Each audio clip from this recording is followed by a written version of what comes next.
7 April 1989. Norwegian Sea. Captain First Rank Igor Vanin feels the heat through the bulkhead before he hears the alarms. The titanium hull of K-278 Komsomolets, the deepest diving nuclear submarine ever built, is filling with toxic smoke. Compartment 7 is ablaze, the reactor scramming, the propulsion dead. What happens next will leave a nuclear tomb on the ocean floor for decades. At 11:13 that morning, Komsomolets surfaces via emergency blow. The crew has 4 hours before their submarine becomes a radioactive grave at the bottom of the Norwegian Sea. 42 of 69 men will die. The reactor will rest at 1,680 meters depth, deeper than the Titanic's final resting place. But Komsomolets is just one grave in an underwater cemetery that stretches across the Arctic Ocean. Before we dive in, please consider dropping a like and subscribing. The Soviet Navy lost more nuclear submarines than any maritime force in history. Not to enemy torpedoes or depth charges, to fires, to explosions, to simple, catastrophic engineering failures that sent reactors and nuclear weapons to the seabed. K-8 burned and sank in the Bay of Biscay in 1970. K-219 exploded off Bermuda in 1986. Komsomolets caught fire in 1989. Kursk detonated in 2000. K-159 sank under tow in 2003. Each disaster followed the same brutal pattern. A single point of failure, a cascade of systems breaking down, men trapped in flooding compartments while nuclear reactors settled into the ocean mud. The human cost was staggering. Over 200 sailors died in these accidents. But the environmental legacy runs deeper. These wrecks contain enough radioactive material to contaminate fishing grounds for centuries. Spent nuclear fuel, reactor cores, nuclear torpedoes and ballistic missiles carrying 30 warheads to the bottom of the sea, the Norwegian Sea, the Barents Sea, the Bay of Biscay, the waters off Bermuda. Each site now marked by elevated radiation readings that spike 800,000 times above background levels. Soviet naval engineers built these submarines to dive deeper and strike harder than any vessel before them. Titanium hulls that could withstand crushing depths, reactors that could power them for months without surfacing, nuclear arsenals that could level cities. They designed them for war. But war never came. Instead, these submarines killed their own crews through design flaws that should never have left the drawing board. Electrical systems that sparked fires in oxygen-rich atmospheres, missile tubes that flooded with seawater and exploded, reactor cooling systems that failed during routine operations. The most advanced submarines in the world became death traps. Soviet authorities covered up each disaster, blamed extreme weather, called them acts of God, downplayed the environmental impact even as radiation detectors screamed warnings across international waters. But the ocean keeps its own records. In 2019, Norwegian researchers sampled seawater near the Komsomolets wreck. The readings from a single ventilation pipe showed cesium-137 levels of 800 becquerels per litre. Background radiation in Arctic waters measures 0.001 becquerels per litre. That's 800,000 times normal. The pipe is leaking. The reactor is bleeding radioactivity into the food chain. Fish migrate through these waters. Seabirds nest on nearby islands. Commercial trawlers work these fishing grounds. And Komsomolets is just one wreck among many. The Soviet Union also deliberately dumped nuclear waste across the Arctic Ocean for decades. 16 reactor compartments, hundreds of containers filled with radioactive debris, all sitting on the seabed in water shallow enough for storms to stir the sediment. They scuttled K-27 Stepovogo Fjord after a reactor accident in 1968. The submarine sits upright in 30 meters of water between two underwater ridges that trap contaminated sediment like a bowl. Recent surveys found cesium and strontium readings 200 times above natural levels in the surrounding mud. The fjord connects to the Arctic Ocean. The contamination spreads with every tide.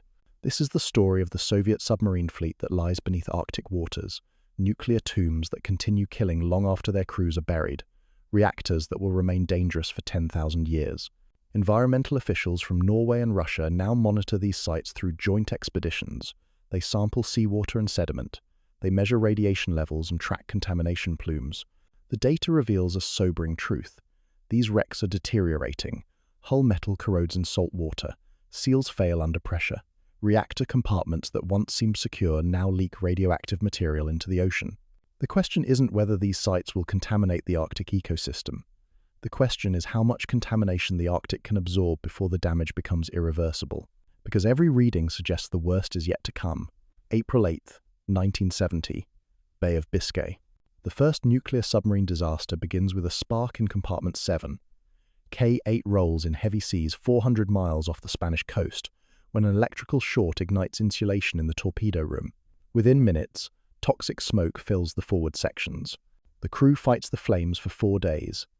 52 sailors die from carbon monoxide poisoning and smoke inhalation before the submarine's hull cracks and floods. K-8 becomes the first nuclear submarine to sink with its reactor intact. The wreck settles at 4,680 meters depth in the northeast Atlantic shipping corridor. The reactor compartment remains sealed. 4 nuclear torpedoes rest in the torpedo room. The hull splits apart as it hits the ocean floor, scattering debris across hundreds of meters of seabed. Soviet officials declare the reactor secured, the torpedoes contained, the contamination minimal. They are wrong on all counts. K-8's loss establishes the template for every submarine disaster that follows. A single electrical failure, spreading fire, toxic gases that kill faster than flooding, emergency surface procedures that arrive too late. But the Bay of Biscay is just the beginning. 16 years later, K-219 surfaces in heavy seas 680 miles northeast of Bermuda. October 3rd, 1986. The ballistic missile submarine carries 16 R-27 missiles in vertical launch tubes. Each missile holds a nuclear warhead. 30 warheads total aboard a single vessel. Seawater has leaked into missile tube 6. The salt water mixes with unsymmetrical dimethylhydrazine fuel and nitrogen tetroxide oxidizer.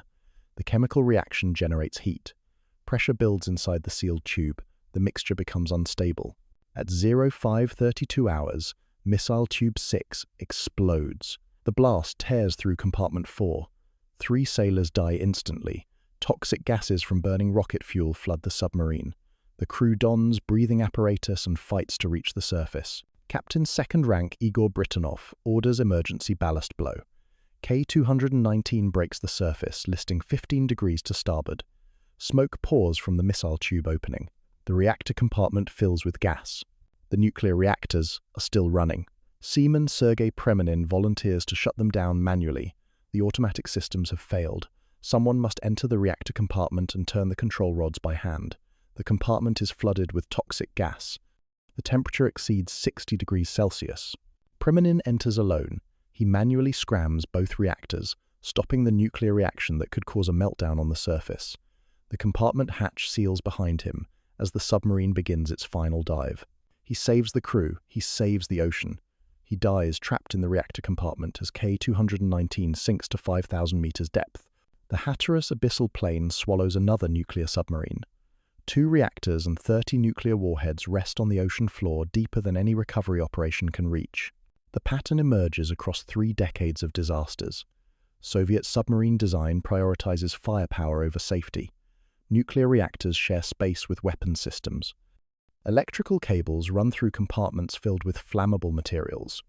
Emergency procedures assume crew members can reach manual controls during catastrophic failures. The submarines that survive these design flaws become the most dangerous vessels ever built. The submarines that don't survive become underwater nuclear waste sites. K-8 burns for 4 days before sinking. The crew fights fires while sailing on the surface hoping to reach port. Emergency pumps fail. Hull plates crack under thermal stress. The reactor compartment floods last, sealing radioactive materials inside a steel tomb. K-219 sinks in less than 3 days. The missile explosion damages multiple systems. The crew abandons ship via life rafts while the submarine settles stern first into deep water. Soviet rescue ships arrive too late to prevent the loss. Both wrecks lie beyond practical salvage operations. K-8 rests in international waters, where fishing vessels work year-round. K-219 sits in the Sargasso Sea along major shipping routes. Neither government maintains monitoring programs at these sites. The radioactive inventory follows each submarine to the seabed. Spent nuclear fuel contains cesium-137 with a half-life of 30 years. Strontium-90 remains dangerous for 300 years. Plutonium-239 from nuclear weapons stays lethal for 24,000 years. Ocean currents carry contamination across international boundaries. Deep water circulation moves Arctic contamination toward European shores. Atlantic currents transport radiation toward Caribbean fishing grounds. The contamination spreads beyond any single nation's jurisdiction. Soviet naval doctrine treats these losses as acceptable casualties of the Cold War submarine race. American submarines patrol Soviet waters. Soviet submarines shadow American fleets. Both nations build faster, deeper, more heavily armed vessels to gain tactical advantage. The pace of construction outstrips safety protocols. New submarine classes enter service with untested systems. Reactor designs scale up without adequate testing. Nuclear weapons systems integrate with submarine operations through improvised procedures. K-8 represents first-generation nuclear submarine technology, pushed beyond its limits. The electrical systems generate more heat than ventilation can remove. Fire suppression systems use toxic gases that kill crew members faster than flames. The hull design cannot withstand the thermal expansion that occurs during major fires. K-279 showcases second-generation technology with deadlier capabilities. The ballistic missiles carry multiple warheads that can strike targets across continents. The submarine can launch nuclear weapons while submerged. The reactor power output enables high-speed underwater operations. Both generations share the same fundamental flaw. They prioritize military capability over crew survival. The human cost mounts with each disaster. 52 dead on K-8, 4 dead on K-219. Families receive standard military death benefits. The submarine service continues, recruiting new crews. Construction schedules for additional submarines remain unchanged. The environmental cost accumulates on the ocean floor. April 7, 1989. Norwegian Sea. The fire starts with a single short circuit in compartment 7 of K-278 Komsomolets. An electrical fault that should trigger a simple breaker instead ignites cable insulation. The flames spread through cable penetrations, racing between compartments faster than damage control teams can respond. Captain Igor Vanin orders emergency surface. At 11:13 that morning, Komsomolets breaks through the waves, listing to port. High-pressure air feeds oxygen to the spreading fire. Toxic smoke fills the submarine from bow to stern. The reactor scrammed automatically, but 2 nuclear torpedoes remain armed in the forward tubes. Komsomolets represents the pinnacle of Soviet submarine engineering, the only production submarine built with a titanium hull. Design depth of 1,027 meters, deeper than any military vessel before or since. A single OK-650B reactor generating 190 megawatts of thermal power. The submarine cost more than an aircraft carrier to build. It took 6 years to construct. Soviet engineers called it unsinkable. At 15:15 that afternoon, Komsomolets disappears beneath the waves. 42 sailors die in the freezing Norwegian Sea. 27 survive in life rafts until Norwegian rescue vessels arrive. The titanium hull settles at 1,680 meters depth, coordinates 73 degrees 43 minutes north, 13 degrees 15 minutes east, southwest of Bear Island in water too deep for most salvage operations. The reactor compartment remains intact. The nuclear torpedoes rest in their tubes. The submarine sits upright on the ocean floor like a metal monument to Soviet naval ambition. But Komsomolets is not the deadliest nuclear submarine on the Arctic seabed. That distinction belongs to K-27, deliberately scuttled in Stepovogo Fjord in 1982. K-27 suffered a reactor accident in 1968 that killed 9 sailors and contaminated the entire submarine. The experimental liquid metal reactor failed during sea trials, filling compartments with radioactive gas. Soviet engineers sealed the damaged reactor compartments and declared the submarine too dangerous to repair. They towed K-27 to Novaya Zemlya and sank it in 30 meters of water.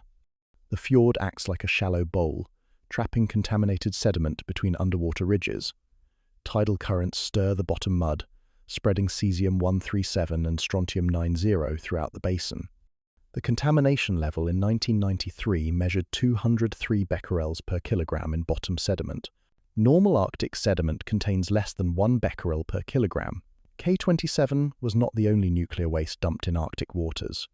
Soviet naval operations treated the remote seas around Novaya Zemlya as a nuclear garbage dump for 3 decades. 16 reactor compartments lie on the seabed in various fjords. 10 were defueled before dumping. 6 contain spent nuclear fuel assemblies. Hundreds of containers filled with radioactive debris rest alongside the reactor compartments, many corroded beyond structural integrity. The total radioactive inventory dumped in these waters exceeds 2,500 kilocuries, enough contamination to render large sections of the Arctic Ocean uninhabitable for marine life. Soviet authorities justified the dumping through military necessity. The submarine construction program required steady waste disposal. Land-based storage facilities could not handle the volume of radioactive material. Arctic waters seemed remote enough to contain the contamination indefinitely. They calculated wrong. Ocean currents connect Novaya Zemlya fjords to the Barents Sea and beyond. Deep water circulation carries contamination toward European fishing grounds. Surface currents transport radioactive particles to Norwegian coastal waters. The contamination spreads across international boundaries with every tide. 1992, joint Norwegian-Russian expeditions discovered the full scope of Arctic dumping. Remotely operated vehicles located dumped objects and measured radiation levels.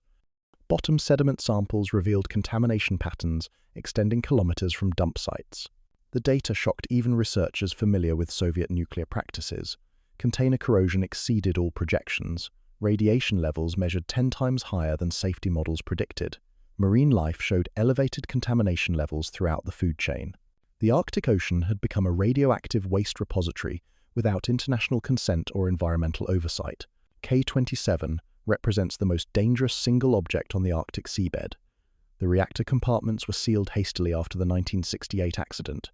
No proper decommissioning occurred. Radioactive gas remains trapped inside, corroding steel barriers. 2012 expeditions found the submarine sitting upright between the fjord's underwater ridges. The outer hull showed no obvious corrosion damage, but radiation measurements suggested internal deterioration continues. Seawater samples near K-278 measured cesium-137 levels of 1.5 to 1.8 becquerels per cubic meter. Background levels in the Arctic Ocean measure less than 0.1 becquerels per cubic meter. The submarine is leaking radioactive contamination into the surrounding environment. The leak rate remains small but constant. Marine organisms living near the wreck show elevated radiation levels compared to specimens from uncontaminated areas. Bottom-dwelling creatures absorb contamination directly through contact with radioactive sediment. Fish feeding in contaminated areas concentrate radioactive isotopes in their tissues. Seabirds nesting on nearby islands consume contaminated fish and transfer radiation to their eggs. The contamination climbs the food chain with each feeding cycle. Stepovogo fjord's unique geography worsens the contamination impact. The fjord's inner basin shows limited water circulation. Bottom waters remain stratified, trapping heavy radioactive particles near the seabed. Sedimentation rates of 1.3 millimeters per year bury some contamination, but create concentrated radioactive layers in the sediment column. Storm activity stirs these layers, releasing buried contamination back into the water column. Each major storm remobilizes decades of accumulated radioactive material. The contamination cycle continues indefinitely. Norwegian and Russian authorities now monitor these sites through joint expeditions funded by nuclear safety cooperation programs. Research vessels conduct annual surveys measuring radiation levels in seawater, sediment, and marine life. The data guides risk assessments and long-term environmental management strategies, but monitoring cannot stop the contamination. The dumped reactors will remain dangerous for centuries. Hull corrosion will eventually breach all remaining barriers. The full radioactive inventory will enter the marine environment over time. Current leak rates suggest containment failure within decades rather than centuries. When that occurs, contamination levels will spike throughout the Arctic marine ecosystem. The question is not whether these sites will fail catastrophically. The question is whether Arctic marine life can survive the contamination pulse when they do. Section 4. August 12, 2000. Barents Sea. The explosion that destroys K. 141 Kursk registers on seismographs across northern Europe. The first blast measures 2.4 on the Richter scale. The second blast, 135 seconds later, measures 4.2. The most advanced nuclear submarine in the Russian fleet has just become a tomb for 118 sailors. Kursk rests in 116 meters of water on the Barents Sea floor, shallow enough for commercial diving operations, close enough to shore for immediate rescue response. The perfect depth for international media coverage of Russia's most public submarine disaster. The explosions tore through the forward torpedo compartment. Blast damage extends through the first 4 compartments. The submarine's double hull cracked like an eggshell, flooding multiple sections simultaneously. Emergency ballast systems failed to respond. Kursk sank in minutes. 23 sailors survived the initial explosions. They retreated to the aft compartment and sealed the watertight doors. Emergency air supplies provided oxygen for hours. The men wrote farewell letters to their families while waiting for rescue that never came. Russian naval forces detected the explosions but initially denied any submarine was missing. Official statements blamed routine torpedo exercises. Search and rescue operations began 4 days after the disaster, too late to save the trapped survivors. The crew suffocated in the dark, while politicians argued over accepting foreign assistance. Kursk represented the pinnacle of Russian submarine technology, an Oscar II-class nuclear-powered cruise missile submarine designed to sink American aircraft carriers. 2 nuclear reactors generating 190 megawatts, 24 nuclear-tipped cruise missiles, 48 torpedoes and mines. The submarine cost $800 million to build. Construction required 6 years using the most advanced materials available to Soviet industry. Kursk was supposed to be unsinkable. The cause was a single torpedo malfunction during routine exercises. A practice torpedo using hydrogen peroxide fuel leaked in the torpedo tube. The concentrated peroxide decomposed rapidly, generating heat and oxygen in a confined space. The expanding gas ruptured the torpedo casing, igniting the high-test peroxide fuel. The explosion detonated 5 additional torpedoes stored in the same compartment. The second, larger explosion cracked the submarine's pressure hull and flooded the forward sections. The force was equivalent to 2 tons of TNT detonating inside the torpedo room. Russian officials blamed a collision with an American submarine, then a World War II mine, then sabotage by foreign intelligence services. Each explanation contradicted forensic evidence recovered from the wreck. The truth emerged only after international pressure forced an independent investigation. Before we jump back in, tell us where you're watching from today, and if this story hits you, make sure you're subscribed so you don't miss the next one. The Kursk disaster marked a turning point in Russian submarine operations. The public nature of the loss made cover-ups impossible. International media documented every failed rescue attempt. Foreign nations offered specialized rescue equipment that Russian naval forces initially refused. 23 men died waiting for rescue that technical capabilities existed to provide. 1 year later, Russia contracted a Dutch-led consortium to raise the submarine. The Mammoet SMIT operation cost $65 million and required revolutionary heavy lifting techniques. Giant lifting cables cut through the hull to create lifting points. Compressed air chambers provided buoyancy control during the ascent. The operation succeeded where Russian efforts had failed. Kursk's hull sections reached the surface in October 2001. The reactor compartments were separated and transported to Nerpa shipyard for defueling. The radioactive compartments now rest at Seda Bay storage facility. Kursk became the only Soviet nuclear submarine successfully recovered from the ocean floor. But recovery came too late for other nuclear submarines already lost to Arctic waters. 3 years after Kursk's salvage, K-159 sank while under tow near Kildin Island, August 30th, 2003. The decommissioned submarine was being transported to Polyarny shipyard for scrapping when storm conditions overwhelmed the towing operation. K-159's hull had been heavily corroded by decades of Arctic service. Emergency pontoons attached to provide buoyancy could not compensate for hull breaches during heavy weather.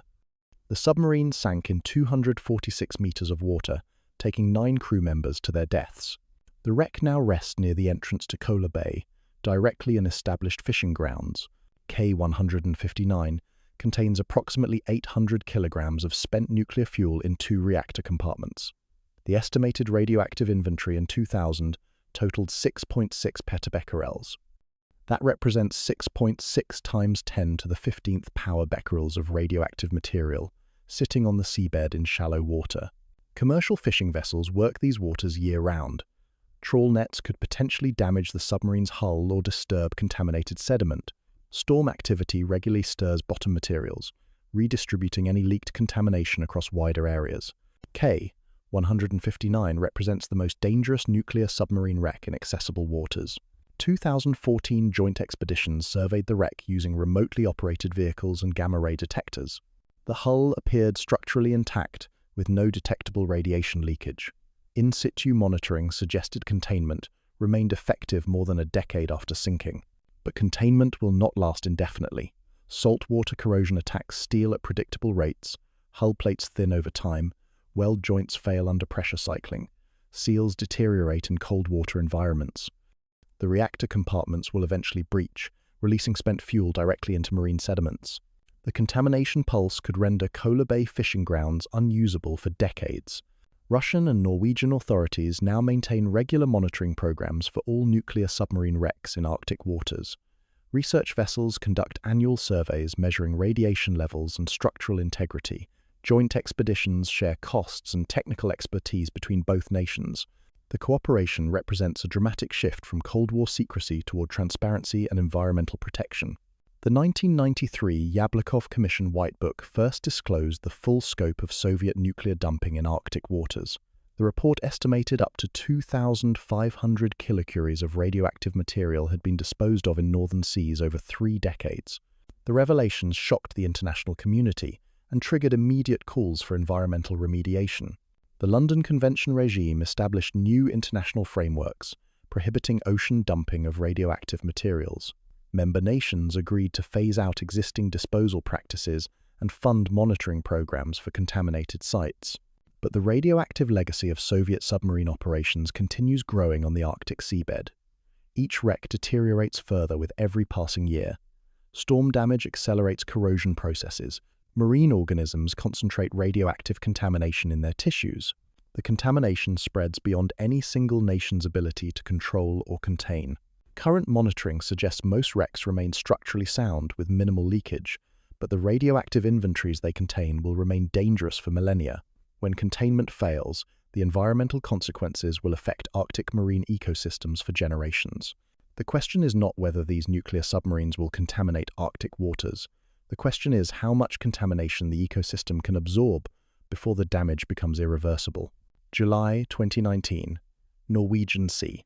Research vessel G.O. SARS hovers above the wreck of K-278 Komsomolets 30 years after the submarine's final dive. Norwegian scientists lower sampling equipment toward the titanium hull 1,680 meters below. Remote cameras illuminate the submarine's ventilation system, where radioactive material has been leaking for 3 decades.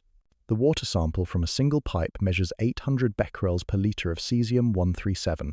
Background radiation in Arctic waters measures 0.001 becquerels per liter. The pipe is releasing contamination 800,000 times above normal levels, a localized hotspot of radioactivity bleeding directly into the marine food chain. The Norwegian Institute of Marine Research publishes the findings immediately. No diplomatic delays, no political filtering. The data shows Komsomolets is actively contaminating Arctic waters at levels that exceed most food safety standards. Russian authorities had claimed the wreck posed minimal environmental risk. The 2019 expedition reveals the opposite.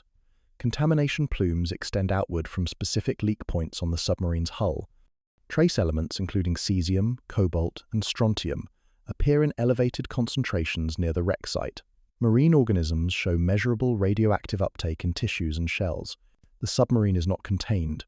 The reactor is not secure. The contamination is spreading.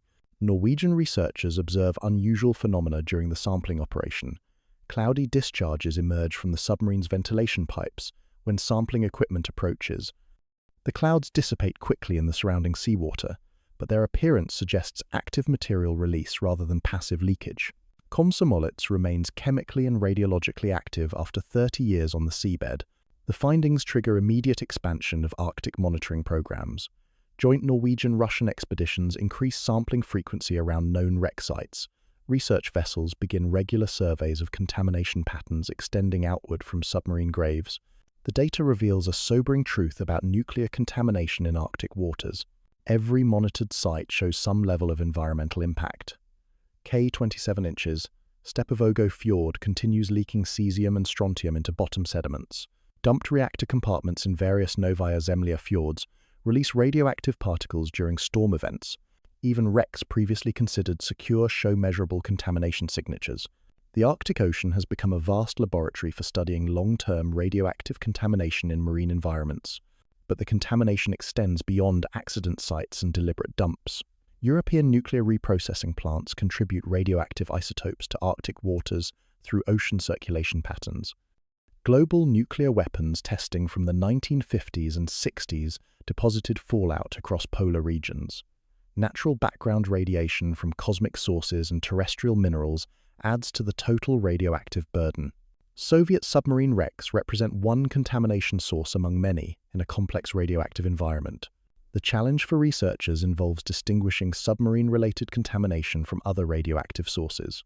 Cesium-137 signatures can indicate weapon-grade material from nuclear torpedoes.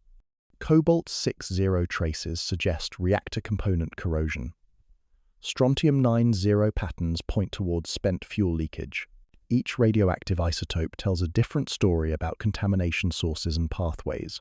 2012 expeditions to Stepovogo Fjord employed sophisticated analytical techniques to track contamination from K-278 and nearby waste containers. 16 Russian and Norwegian researchers conducted coordinated sampling using remotely operated vehicles, sediment corers, and automated water samplers. The results mapped contamination patterns across the entire fjord system.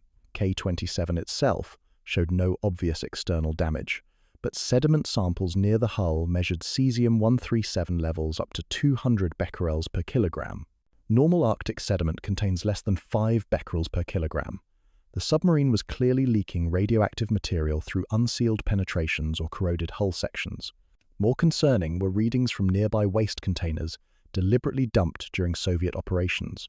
Multiple containers showed advanced corrosion with visible breaches in their steel shells. Radioactive particles appeared in bottom sediments extending several hundred meters from container dump sites. Storm activity had redistributed contaminated material throughout the fjord's inner basin. The containers were failing faster than submarine hulls. Sedimentation analysis revealed contamination layers corresponding to major release events over several decades. The deepest layers contained fallout from atmospheric nuclear testing in the 1960s. Intermediate layers showed contamination from European reprocessing discharges. Surface layers displayed fresh contamination from corroding containers and submarine leakage. Each layer preserved a historical record of Arctic radioactive contamination. Marine life in Stepovogo Fjord showed elevated but manageable contamination levels during the 2012 surveys. Fish tissue samples contained cesium-137, concentrations comparable to specimens from the broader Barents Sea. Bottom-dwelling organisms like crabs and mollusks showed slightly higher readings due to direct contact with contaminated sediments. The contamination had entered the food web, but remained within established safety guidelines.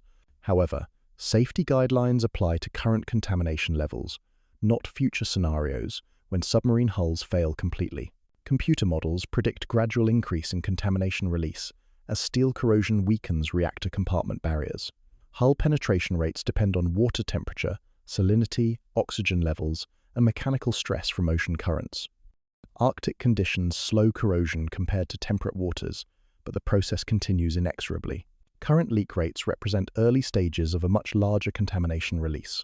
The most comprehensive assessment comes from the International Arctic Science Committee's analysis of long-term contamination scenarios.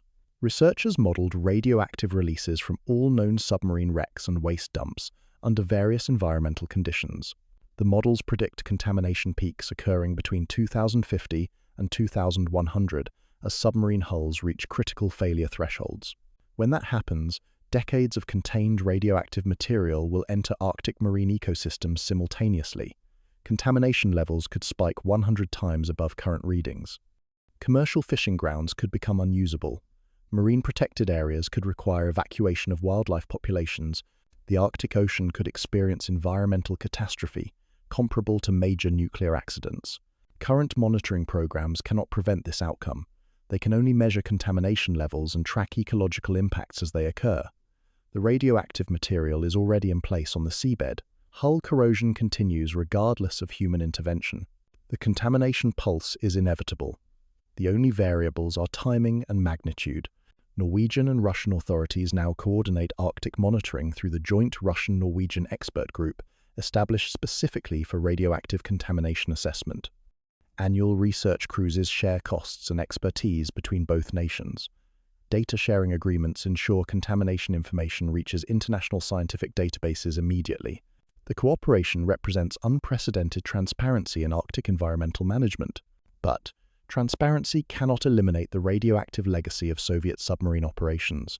The contamination will outlast current governments, current monitoring programs, and current international agreements. Future generations will inherit an Arctic Ocean contaminated by decisions made during the Cold War arms race. The question facing current policymakers involves managing inevitable contamination rather than preventing it. Some proposed solutions focus on active intervention. Raising submarine wrecks for proper disposal could eliminate future contamination sources. Stabilizing corroded containers could extend containment timelines. Installing monitoring systems around high-risk sites could provide early warning of catastrophic releases. Each approach requires international cooperation and enormous financial resources. Alternative strategies accept contamination as unavoidable and focus on minimizing ecological impact. Marine protected areas could shield critical habitats from contaminated zones. Fishing restrictions could prevent human consumption of contaminated seafood. Wildlife management could relocate vulnerable species away from high-risk areas. These approaches acknowledge that Arctic contamination is permanent. 2024. Arctic Ocean. The Norwegian Directorate for Radiation Protection and Nuclear Safety publishes its latest assessment of submarine wrecks in Arctic waters. The report contains a single haunting conclusion: the contamination will outlast civilization itself. Cesium-137 has a half-life of 30 years. Strontium-90 remains dangerous for 300 years. Plutonium-239 from nuclear weapons stays lethal for 24,000 years. The radioactive inventory scattered across the Arctic seabed will contaminate marine ecosystems long after every government that created it has fallen. The ocean keeps no political calendar. The contamination follows only the laws of physics and decay. Current monitoring programs represent humanity's attempt to measure an environmental legacy that exceeds human timescales. Research vessels conduct annual surveys of wreck sites. Scientists sample seawater and sediment for radioactive traces. Marine biologists track contamination pathways through Arctic food webs. The data reveals a consistent pattern. Contamination levels remain relatively stable at most sites. Leak rates proceed gradually rather than catastrophically. Marine life shows elevated but manageable radioactive uptake in most areas. The Arctic Ocean is absorbing the contamination without immediate ecological collapse. But absorption is not elimination. Every radioactive particle entering the marine environment remains dangerous for decades or centuries. Ocean currents distribute contamination across vast distances. Marine organisms concentrate radioactive isotopes in their tissues through bioaccumulation. The contamination spreads beyond any boundary drawn on maps. K-159 sits in 246 meters of water near Kildin Island, directly in established fishing grounds. Commercial trawlers work these waters year-round, their nets passing within kilometers of a wreck containing 6.6 petabecquerels of radioactive material. The submarine's hull continues corroding in salt water. Steel plates thin with each passing year. Weld joints deteriorate under pressure cycling. The reactor compartments will eventually fail, releasing 800 kilograms of spent nuclear fuel into bottom sediments. When that happens, contamination could render Kola Bay fishing grounds unusable for generations. K-27 rests in Stepavogo Fjord at 30 meters depth, trapped between underwater ridges that concentrate contaminated sediment like a shallow bowl. Storm activity stirs the bottom mud annually, redistributing decades of accumulated radioactive particles throughout the fjord system. The contamination cannot escape the fjord's geography, but neither can it be contained indefinitely. Tidal currents connect Stepavogo Fjord to the broader Arctic Ocean. Each tide cycle carries trace amounts of contamination beyond the fjord boundaries. Marine organisms migrate between contaminated and clean waters, transporting radioactive isotopes in their tissues across hundreds of kilometers. The contamination follows biological pathways that ignore human boundaries.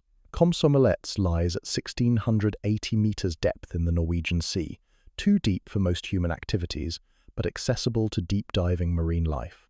Sperm whales hunt in these waters. Deep-sea fish migrate through contamination plumes. Ocean currents carry radioactive particles toward European fishing grounds. The 2019 expeditions found cesium-137 levels 800,000 times above background readings in water samples from the submarine's ventilation system. The contamination was not contained. The reactor was not secure.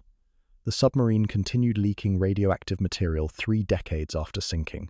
Current leak rates suggest localized contamination rather than widespread environmental impact, but localized contamination becomes regional contamination over time. Regional contamination becomes global contamination through ocean circulation patterns. The Arctic Ocean connects to every ocean on Earth.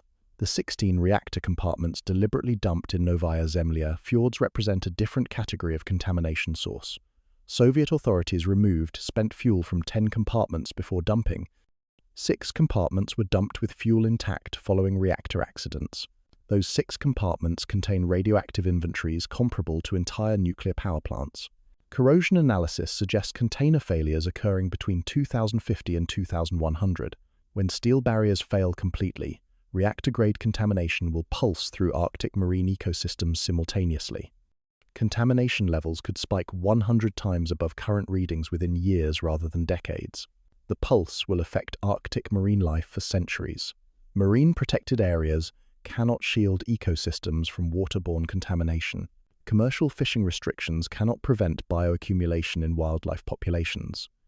International monitoring programs cannot stop radioactive decay or eliminate existing contamination. The environmental consequences are inevitable and irreversible.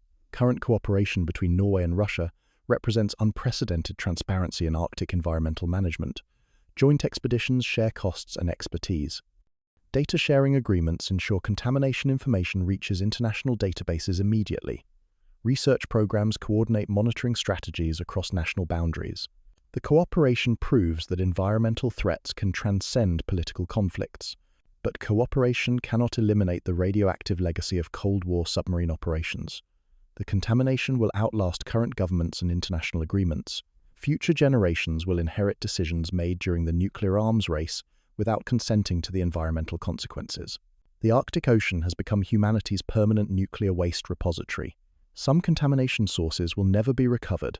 K-8 rests at 4,680 meters depth in the Bay of Biscay, beyond the reach of any salvage technology.